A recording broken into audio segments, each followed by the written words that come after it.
বিএনপির যুগ্ম মহাসচিব শহীদউদ্দিন চৌধুরী আনি বলেছেন, বিভিন্ন সময়ে আওয়ামী লীগের সঙ্গ দিয়ে তাদেরকে স্বৈরাচারী হয়ে ওঠার জন্য সহযোগিতা করেছে জামাতে ইসলামী ও ইসলামী আন্দোলন। বাংলাদেশের রাজনীতিতে দুটি দল হচ্ছে জাতীয় বেঈমান। সোমবার দুপুরে আউটার স্টেডিয়াম মাঠে লক্ষ্মীপুর সদর উপজেলা বিএনপির সম্মেলনে উদ্বোধনী বক্তব্যে তিনি এসব কথা বলেন।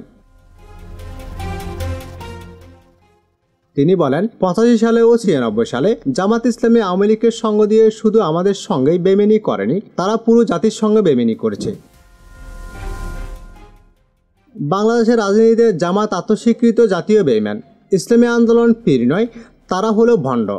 গত 17 বছর আমরা স্বৈরাচারের বিরুদ্ধে আন্দোলন করেছি, কিন্তু তখন আমরা ইসলামী আন্দোলনকে খুঁজে পাইনি। 14 নির্বাচন, 18 নির্বাচন ও 24 নির্বাচনে আওয়ামী লীগকে বৈধতা দেওয়ার জন্য এই ইসলামী আন্দোলন তথা হাত পাকা কাজ করেছে। জামাত ইসলামী আন্দোলন এখন পিআরের নামে আন্দোলন করে পরিস্থিতিকে ঘোলাটে করছে। নির্বাচনী পরিবেশকে ভিন্ন খাতে নেওয়ার জন্য কাজ করছে ইসলামী দলগুলো। এগুলোর বিরুদ্ধে ঐক্যের বিকল্প নেই। আমাদের সকলকে ঐক্যবদ্ধ থাকতে হবে।